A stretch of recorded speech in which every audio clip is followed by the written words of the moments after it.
the first thing would be, don't be scared of switching. I did it. It worked for me. And even though I was lucky enough that it worked for me in the first go, it might not happen for all of us, but then that should not stop you. What, like to the students who are preparing, I myself have interacted with some of them who approach indirectly or directly through Instagrams and things like that. And I did realize that they are still not clear about what they want to do. They are still trying to, like, they have filled the forms and they are all preparing, as per whatever institute they have joined for preparations. But somewhere within, they do not know what exactly they want to do. I mean, this is a master's. I'm talking particularly for the master's students, but then for B.Des, it's you still have time to figure things out, right? When you're applying for B.Des, you are right out of your school, and basically, if you're interested in design, you can get here. So just an overview. I'm not sure if it would be helpful, but when the B.Des students come on board, so they have this foundation year, 1 year foundation, and the discipline allotment, like which discipline would be allotted to which student, is based on their foundation year. So when they are building up their work, they have this good 1 year to understand their core strengths or which discipline would be best suited, and based on their performance in the foundation year, they are allotted the discipline. Whereas we as master students, we have to know it through and through, and then decide upon which discipline that we want to go and apply and prepare.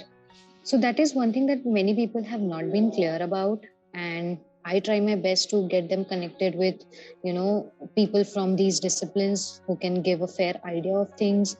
I have my juniors from my architecture college who approached me, and and Dhruva is again doing a great job doing the same thing. So what I would like to suggest is be clear on what you want to do. And for being clear, I mean, it's not like, if I know how to draw, I might be good at, you might have the skill sets, but where exactly do you want to land after your master's degree?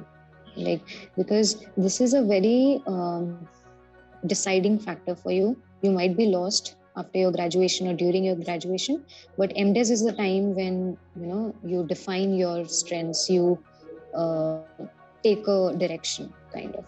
And personally, I feel it's also fine if you're still lost like me, but it's okay. It's okay. I feel I take time for granted a lot, but it's okay. I'm fine with it. But I would suggest still that if you are very much career oriented, get to know about the disciplines, study the website well of NID. Every discipline has given a gist about things. Reach out to people, talk to them, because it really helps to get a insight of it from different perspectives. So study it well, be clear on what you want to do, study the market trends, but at the same time study yourself as well, reflect upon yourself and know what you really want to do.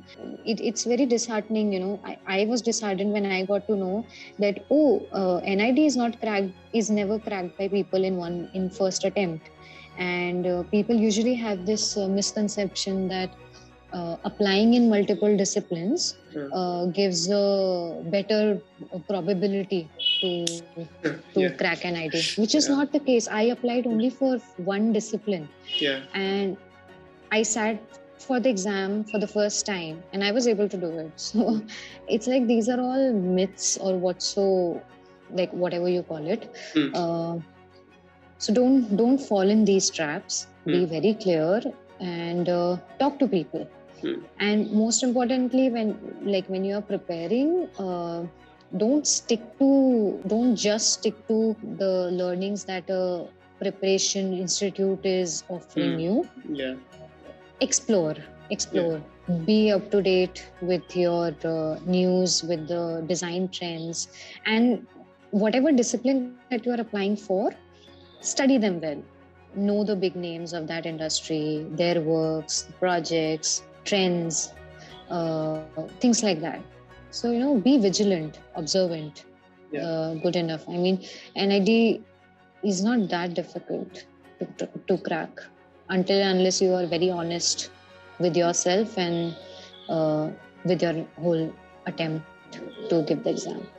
That's very well put, and I like how you've been stressing the point that you have to be very clear on what you want to do, what the student wants to do, and something that I've also noticed that there are not a lot of students who are not clear about what they want to do, and there's certain level of ambiguity that's always there. Like today they'll say, okay, I'm going for this domain. Tomorrow they'll say, okay, maybe that is also something that I can apply for, right? So their clarity of thought is very important. And thank you for stressing on that. And also the point where you said that they need to explore and be in touch with the industry, what is happening in the industry. And now they have domain specific question papers where they apply, and they have, if you apply for graphic design, they'll give you graphic design ka paper. So it has been there, but it's just a section of it. You do not get entirely a graphic design paper. It's like a part of it. But whereas, so the paper has 3 sections to it. One is the general aptitude, general knowledge, and things like that. Second would be a little discipline specific, second section. And third would be your sketching and all. So sketching can be anything, right from the perspective to your storyboarding. There are random lines, okay? And then you have to make sense out of those lines. Yes. So those exercises. So a lot of things are there. I mean, but yes, again, there is no set pattern to it. Yeah, there's no pattern to it. Yeah, it is very unpredictable. People end up asking, what is the crack? Tell me one crack, how to get. I was like, I cannot. Yeah. There is no crack.